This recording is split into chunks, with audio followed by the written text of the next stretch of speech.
도쿄 안보 포럼. 예상치 못한 한 문장이 모든 걸 뒤흔들었습니다. 일본과 중국 대표단은 동시에 매물을 멈췄고 회의장은 순간 정적에 잠겼습니다. 그날 밤 한 전략 자문관은 말없이 서울행을 택했고 그리고 그는 충격적인 장면을 마주하게 되는데요. 부딪히지 않는 인파 속에 숨겨진 전시체계, 전쟁은 아직 일어나지 않았다. 하지만 이미 대비는 끝난 상태다. 이 조용한 도시에서 지금 무슨 일이 벌어지고 있는 걸까요? 오늘의 사연 시작합니다. 구독, 좋아요는 큰 힘이 됩니다. 오늘 하루도 행복하세요. 안녕하세요. 저는 캐나다 국방부 전략자문관 레오넬 크라우스입니다. 전 세계 주요 안보 전략과 동원 체계를 분석하고 각국의 대응 시나리오를 연구해왔죠. 2024년 봄, 저는 도쿄에 도착했어요. 3월의 공기는 차가운 비가 지난 듯 축축했고 회의장 앞엔 정장 차림의 외교 관계자들이 조용히 줄을 서 있었죠. 그날은 국제 안보 포럼이 열리는 날이었고 저는 캐나다 국방부의 전략 자문관 자격으로 초청을 받은 상태였어요. 이름이 적힌 명찰을 가슴에 붙이고 회의장 안으로 들어섰을 때 분위기는 의외로 차분했어요.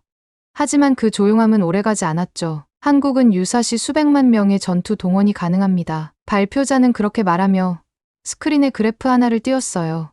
수치 위로 겹쳐진 지도, 그리고 지역별 병력 재배치 시뮬레이션 영상이 이어졌죠. 회의장 안 의자에 등을 붙인 사람들이 하나둘씩 앞으로 몸을 기울였어요. 저도 그중 하나였고요. 그 발표자는 단순히 동원 가능 인구를 나열한 게 아니었어요. 한국이라는 나라가 어떻게 민간과 군의 경계를 지으며 전시 시스템을 실시간으로 전환할 수 있는 구조를 만들어 두었는지를 보여줬죠. 지자체 단위의 조직 편성과 예비군 장비 배치, 그리고 사전에 지정된 동원소 위치까지. 종합적이었고, 세부적이었고, 무엇보다 현실적이었어요. 저는 갑자기 마음이 불편해졌어요. 이건 그냥 보고서로 정리할 수 있는 정보가 아니라고 느꼈거든요. 책상에 앉아 지도 위에 화살표만 움직이던 제 사고방식이 낡은 감박처럼 느껴졌어요. 발표가 끝나고도 몇 초 동안 회의장 안은 조용했어요. 누군가가 조심스럽게 손을 들었고 질문이 이어졌어요. 그때부터 분위기는 달아올랐죠. 중국 대표는 한국의 병력 통계 신빙성을 문제 삼았고 일본 전략팀은 기술과 훈련의 세부 수준을 따져 물었어요. 저는 가만히 앉아 있었지만 안쪽에서 어떤 파장이 계속 퍼지고 있었어요. 그날 밤 호텔 방으로 돌아와 침대에 앉은 채로 노트북을 켰어요. 한국의 예비군 체계, 서울 내포병 출신, 인구 분포, 전시 대응 시스템 검색어를 치고 관련 논문과 보도를 뒤졌죠. 그리고 그중 하나의 자료가 제 손을 멈추게 만들었어요. 서울 주요 행정동별 퇴역 군인과 전투 경험자의 밀집 분포도였어요. 그 표를 보는 순간 단순한 추측이 실제로 연결된다는 느낌이 들었죠. 숫자만의 문제가 아니었어요. 사람들의 위치, 기억, 역할이 살아있는 데이터로 보였거든요. 이건 책상에서 분석할 수 있는 문제가 아니야. 마음속에서 그렇게 말하고 있었어요. 직접 가야 한다는 생각이 확신처럼 떠올랐죠. 그래서 저는 한국으로 향하기로 했어요. 그 도시가, 그 사회가 왜 전투 가능성이라는 단어에 이토록 생생하게 반응하는지를 눈으로 확인하고 싶었거든요. 저는 단순히 전략을 검토하는 게 아니라 사람들을 보고 싶었어요. 어떤 기억을 갖고 있고 어떤 방식으로 그 기억을 일상 속에서 유지하는지를 말이죠. 그때부터 이미 제 여정은 단순한 조사가 아니게 되었어요. 마음 깊숙이 알 수 있었어요. 이건 사람들의 이야기다라는 거요. 그리고 저는 그 이야기를 직접 마주하러 가기로 했어요. 인천공항에 도착한 순간 저는 먼저 귀를 기울였어요. 공항 내부는 붐비고 있었지만 이상하게 시끄럽지 않았거든요. 복도에 줄지어 선 사람들 사이에선 목소리가 낮게 오갔고 저마다 방향을 알고 있는 듯 움직이고 있었죠. 그 조용한 분주함이 낯설게 느껴졌어요. 공항을 빠져나와 서울 도심으로 향하는 도로 위에서 저는 창밖을 바라보며 생각에 잠겼어요. 건물은 촘촘했고 차량은 많았지만 정체나 혼란은 없었어요. 신호에 정확히 멈추는 차들, 무단횡단이 거의 없는 횡단보도, 바쁘게 걷는 사람들 틈에도 질서가 느껴졌어요. 어디서 들은 적 없는 규칙이 작동하고 있다는 느낌이 들었죠. 며칠 뒤 광화문 광장에서 대규모 시위가 열린다는 소식을 들었어요. 일반적으로 수만 명이 모이는 현장은 혼란을 동반하기 마련이었지만 저는 그 현장을 꼭 보고 싶었어요. 실제로 도착해보니 이미 수많은 사람들이 몰려 있었어요. 그런데 놀라웠던 건 그 집회가 굉장히 조용하다는 점이었어요. 구호가 울리긴 했지만 일정한 박자에 맞춰 나왔고 누가 먼저라 할 것 없이 쓰레기를 모으거나 길을 정리하고 있었어요. 무대 앞에선 젊은이들이 피켓을 들고 있었고 그 뒤론 가족 단위 참가자들도 눈에 띄었어요. 고성과 충돌은 없었고 사람들이 모여든 방향엔 자원봉사자들이 줄을 만들어 움직임을 유도하고 있었어요. 저는 그 장면을 한참 동안 바라봤어요. 그리고 문득 이건 단지 훈련된 시민의식이 아니라는 생각이 들었어요. 누군가 명령하지 않아도 움직이는 감각, 위기 상황에서 자동으로 형성되는 줄, 충돌을 피하면서 서로의 간격을 본능처럼 조절하는 모습들, 이건 전투의 현장과 닮아 있었어요. 다음 날은 출근 시간에 맞춰 지하철을 탔어요. 가장 혼잡하다는 시간대에 직접 서울의 아침을 겪어보고 싶었거든요. 지하철역 안은 사람이 넘쳐났지만 다시 한번 혼란은 없었어요. 누가 먼저 들어가야 하는지 말하지 않아도 줄은 순서대로 움직였고 문이 열리자 잠깐 정적이 흐르더니 순식간에 사람들이 밀려들었어요. 하지만 부딪히는 일도 소리를 지르는 일도 없었어요. 저는 한 걸음 뒤에서 그들을 지켜봤어요. 고개를 숙인 채 책을 읽거나 눈을 감고 조용히 서 있는 사람들. 스마트폰을 보면서도 주변 간격을 계속 조절하는 몸의 움직임. 아무도 지휘하지 않는데 이 사회 전체가 한 덩어리처럼 움직이고 있었어요. 그 모습이 마치 정돈된 전시 조직처럼 느껴졌어요. 마치 누가 사이렌을 울리면 바로 다른 역할로 바뀔 수 있는 준비된 집단처럼 보였거든요. 저는 이런 생각이 들었어요. 만약 갑작스러운 상황이 발생해도 이들은 무너지지 않을 거라고요. 시민 개개인이 훈련을 받았든 안 받았든 움직이는 방식과 반응 속도가 이미 몸에 새겨져 있다는 느낌이었어요. 어쩌면 이런 감각이 전쟁 없는 전투를 가능하게 만드는 게 아닐까. 그런 생각까지 들었어요. 그날 밤 숙소로 돌아가는 길, 창밖으로 스치는 서울의 밤거리를 바라봤어요. 빨리 움직이면서도 부딪히지 않는 사람들, 작은 사고에도 서로를 먼저 챙기는 시민들, 그 모습은 전장에서 후방을 챙기는 병사의 감각과 겹쳐졌어요. 저는 확신하게 되었어요. 이 나라는 단순한 군사 강국이 아니에요. 사회 자체가 하나의 움직이는 전투 감각이라는 거요. 그리고 그 감각은 수치가 아니라 장면 속에 살아 있었어요. 서울에서 며칠을 보내며 저는 단순한 시찰 이상의 감각을 쌓고 있었어요. 거리, 질서, 분위기, 사람들의 반응 그 모든 것이 군사력의 숫자와는 다른 층위에서 다가오고 있었거든요. 하지만 그건 어디까지나 느낌에 가까웠어요. 저는 구체적인 증거를 원했어요. 그래서 민간 기업과 기술 산업 현장을 방문하기로 했죠. 사회 전반에 녹아있는 전투 감각의 흔적이 정말 실체를 가진 것인지 확인해보고 싶었어요. 처음 찾은 곳은 서울 성수동에 있는 한 IT 스타트업이었어요. 입구는 창고를 개조한 듯한 구조였고 내부는 조용했어요. 엔지니어들이 각자의 책상에서 키보드를 두드리고 있었죠. 그중 한 명, 김재훈이라는 개발자와 대화를 나누게 되었어요. 그는 전차 조종병 출신이었고 현재는 자율주행 시뮬레이션을 개발하는 업무를 맡고 있었어요. 지금 이 인터페이스 설계 방식이 사실 예전 조종석 구동 원리랑 비슷해요. 그는 모니터를 가리키며 말했어요. 눈과 손, 발의 조화를 어떻게 설계하느냐가 핵심이거든요. 훈련소에서 배운 감각이 여기서도 계속 쓰이고 있어요. 저는 그 말이 인상 깊었어요. 기억이라는 건 흔히 과거에 머무는 것으로 생각하지만 그에겐 그 기억이 현재를 만드는 기술로 살아 있었거든요. 다음으로 찾은 곳은 강서구의 로봇 자동화 기업이었어요. 비교적 큰 규모의 회사였고 안내를 맡은 정민호 대표는 군 복무 당시 공병 출신이었다고 했어요. 그는 개발실 한쪽에서 동작 테스트 중인 로봇팔을 보여줬어요. 무거운 부품을 정밀하게 들어 올리는 동작이었죠. 저 동작이 사실 그가 웃으며 말했어요. 전차 포탄 옮기는 거랑 비슷하거든요. 정확하게 무게 중심 잡고 절대 흔들리지 않게 조절하고. 그는 제게 공병 시절 겪은 야전 작업 이야기를 해줬어요. 복잡한 구조물 설치, 제한된 시간, 날씨 변수, 빠른 판단. 그런 경험들이 지금 이 회사의 매뉴얼 설계에 녹아들어 있다고 말했어요. 그때의 기억이요? 그냥 기억이 아니에요. 반복된 감각이요. 그래서 몸이 먼저 반응해요. 그 말이 마음에 남았어요. 감정이 아닌 판단으로 그 기억은 여전히 움직이고 있었어요. 며칠 뒤 중소벤처기업 간담회에서 만난 몇몇 창업자들과 이야기를 나눴어요. 놀라웠던 건 상당수가 군 복무 경험을 현재의 업무와 연결짓고 있다는 점이었어요.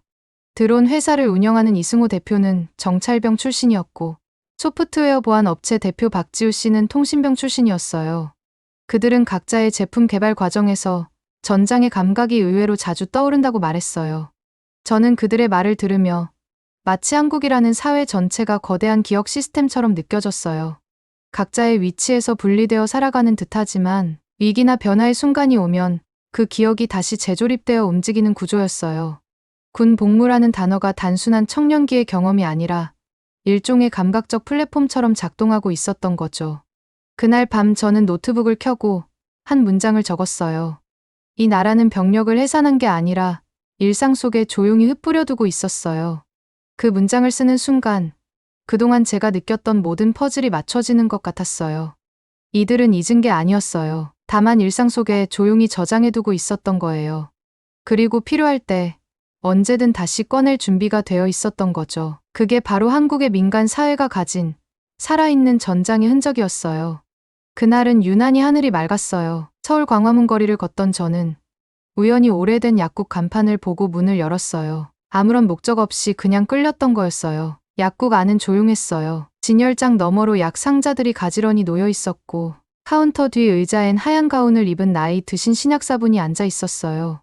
조용히 눈을 마주친 저는 인사 대신 조심스럽게 말을 꺼냈어요. 실례지만 예전에 군 복무하신 적 있으세요? 그분은 잠시 제 얼굴을 바라보다가 고개를 천천히 끄덕였어요. 있죠. 오래됐지만 통신병으로 복무했었어요. 왜 묻는 거죠? 저는 웃으며 대답했어요. 아니요. 그냥 뭔가 그런 느낌이 들어서요. 그는 가볍게 웃으며 말했어요. 그 시절 얘기를 꺼내는 사람도 드물었는데 오랜만이네요. 1968년 비무장지대 근처에서 근무했었죠. 아직 기억해요. 무전기 송신음. 그 소리 하나로 모든 게 바뀌었거든요. 그가 말을 이어가기 시작했어요. 작전 중에 눈앞에서 벌어졌던 일들, 동료의 숨소리, 통신 끊긴 순간의 침묵, 그 장면들이 어제 일처럼 묘사되었어요. 저는 놀라움을 감출 수 없었어요. 그는 단순히 기억하는 게 아니라 여전히 그 시절을 살아내고 있었거든요. 이야기를 마친 그는 조용히 책상 옆 서랍을 열었어요. 낡은 청 가방 하나를 꺼내더니 조심스럽게 펼쳤죠. 안에는 철모, 군번줄, 민방위 조끼가 차례대로 놓여 있었어요. 모두 깨끗했고 정리된 상태였어요. 이건 그냥 물건이 아니에요. 제 시간이에요. 지금도 저한텐 유효하죠. 그 말이 마음을 울렸어요. 저녁이라는 말이 무의미해지는 순간이었어요. 그는 군인이 아닌 채 살아온 게 아니었어요. 단지 시민의 모습으로 잠시 바뀌어 있을 뿐이었죠. 며칠 후, 저는 한강공원으로 향했어요. 봄이 시작되는 시점이라 그런지 가족 단위 나들이가 많았어요. 그중 함께 야외 식사를 하고 있는 가족이 눈에 들어왔어요. 조심스럽게 다가가 인사를 건넸고 그들은 환하게 웃으며 자리에 앉으라고 했어요. 아버지, 아들 모두 군 복무를 수색대로 했다고 했어요. 병과는 다 달랐지만 공통점은 침투 경로 탐색이었어요. 그들은 서로의 경험을 가끔 나눈다고 했어요. 얘가요. 처음 사격 훈련 들어갔을 때 교관이 놀랐대요. 쏘자마자 바로 관역 중앙이더라고요. 나랑 병과도 다르고 부대도 달랐는데 그 감각이 어디서 온 건지는 나도 궁금했죠. 아버지가 말하며 웃었어요. 아들은 멋쩍은 듯 고개를 돌렸지만 눈가엔 흐뭇한 표정이 잠깐 스쳤어요. 그들은 함께 야간 산행도 하고 위치 파악 놀이도 한다고 했어요. 심지어 가끔은 지도 없이 집으로 돌아오는 훈련을 둘이서 해본 적도 있다더군요. 지금은 아들이 유튜브 채널을 준비 중이라고 했는데 그 소재도 전부 아버지와의 훈련 경험에서 나온다더라고요. 처음엔 장난처럼 들렸지만 듣다 보니 이건 단순한 놀이가 아니라 몸에 밴 감각이 조용히 다음 세대로 흘러가는 순간처럼 느껴졌어요. 훈련의 방식이 아니라 태도의 전승이랄까요. 그들은 언제든 함께 움직일 수 있는 분대 같았어요. 그날 밤 숙소로 돌아와 혼잣말처럼 중얼거렸어요. 이들은 해산된 병력이 아니야. 단지 조용히 준비된 채 살아가는 사람들이야. 그 한 문장이 다시 머릿속에 깊게 박혔어요. 한국이라는 사회는 전투를 선언하지 않아도 이미 마음속에서 작동하고 있었어요. 무기를 들지 않아도 손끝에 남아있는 감각이 있었고 명령이 없어도 가족 안에서 전해지는 구조가 있었어요. 이건 숫자로 셀 수 있는 무장이 아니었어요. 조용했지만 확실했고 살아있었어요. 그때 저는 알게 됐어요. 이 사회는 잊지 않기 위해 훈련받은 사람들이 아니라 이미 준비된 채 살아가는 사람들로 이루어져 있다는 거려. 서울 시내를 몇 주간 둘러본 뒤 저는 마침내 국방부와 연결해 미팅 일정을 잡게 되었어요. 장소는 계룡대로 옮기려다 전략자문 요청에 성격상 서울 시내 한 민간 연구소 회의실로 정해졌어요. 인터뷰 대상은 전직 전략기획관 민경수 박사였어요. 회색 정장을 입고 나타난 그는 첫인상부터 간결하고 논리적인 사람이었어요. 악수를 나눈 뒤 자리에 앉았고 그는 서류 가방에서 프린트한 묶음을 꺼내 조용히 제 앞에 내려놨어요. 이건 공식 자료는 아닙니다. 제가 퇴직 전에 정리해둔 분석 문서입니다. 그가 말했어요. 내용은 한국의 전시 동원 구조와 관련된 전반적인 시스템이었어요. 저는 조심스럽게 그걸 들여다봤어요. 페이지마다 기재된 숫자와 행정체계, 임무 배정 방식이 아주 세밀했어요. 놀랍네요. 수치가 아니라 동선으로 움직이는 구조군요.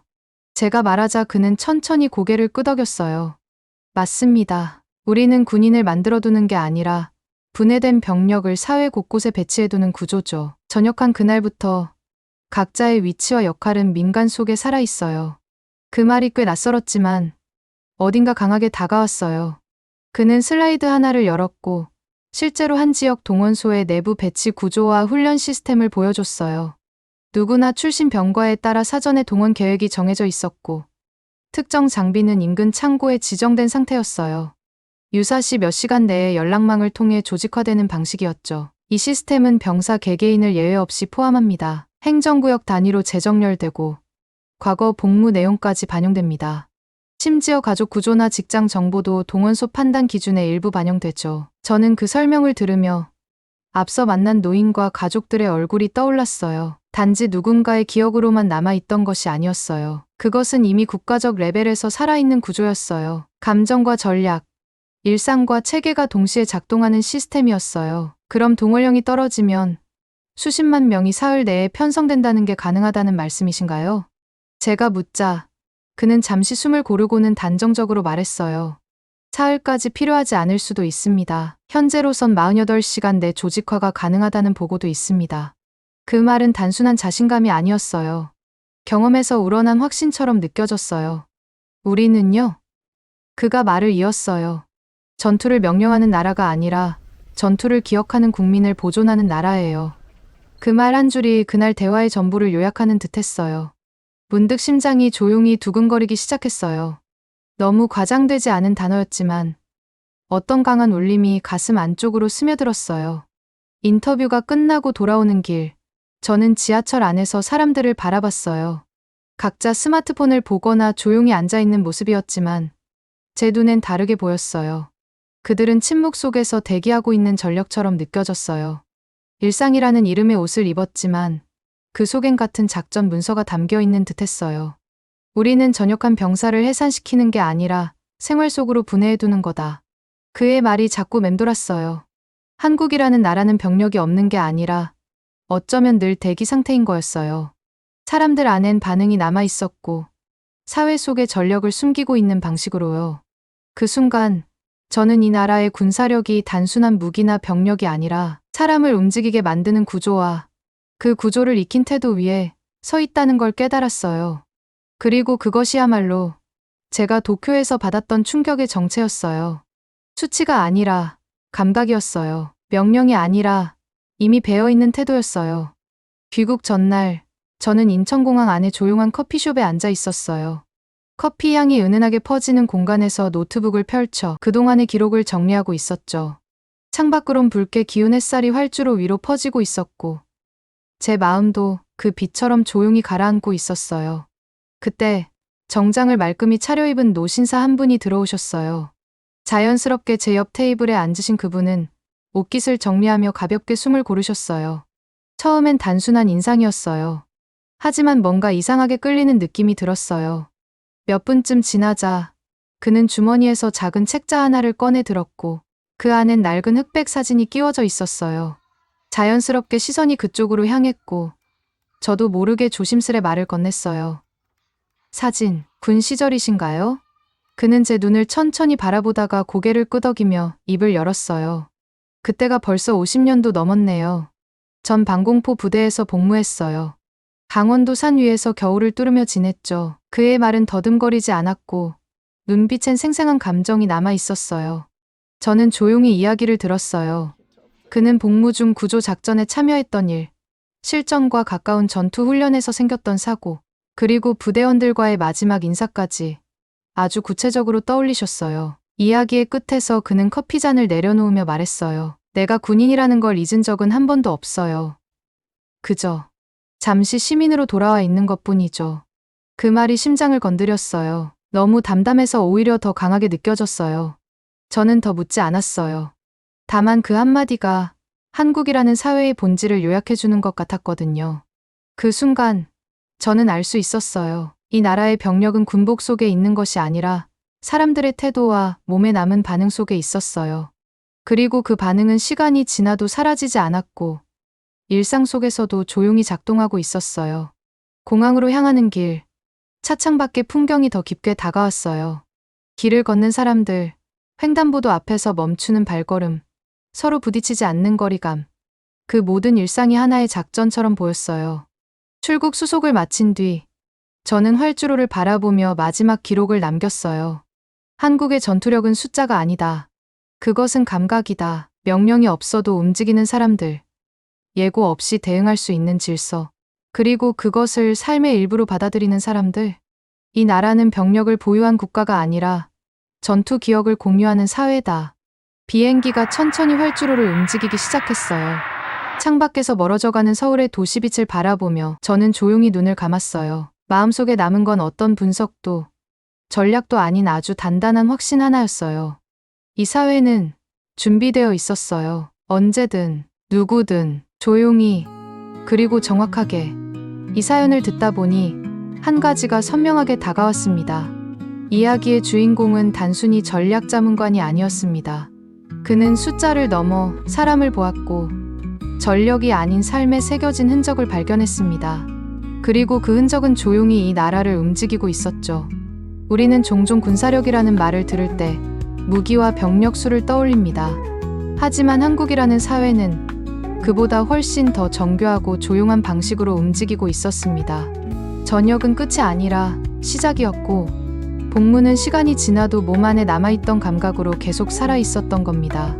미국의 저널리스트 크리스 해지스는 이렇게 말했습니다. 전쟁은 사람을 파괴하지만 기억은 사람을 준비시킨다. 그 말처럼 한국 사회에 깊이 스며든 이 감각은 단순한 훈련의 결과가 아니었습니다. 그건 누가 시킨 것도 아니고 누가 알려준 것도 아닌 세대와 일상 속에서 조용히 전해진 태도의 전투력이었어요. 이 이야기를 통해 우리도 한 번쯤 생각해 보게 됩니다. 전쟁 없는 시대에도 우리는 무엇을 준비하며 살아가고 있는지를요. 여러분은 어떠신가요? 당신의 일상 속에도 조용히 이어지는 그 감각이 있지 않나요? 문득 떠오른 그 순간이 있다면 댓글로 나눠주세요. 구독과 좋아요는 한 편의 이야기에 숨을 불어넣습니다. 오늘도 끝까지 함께해 주셔서 감사합니다. 더 깊은 감동으로 다시 찾아뵙겠습니다.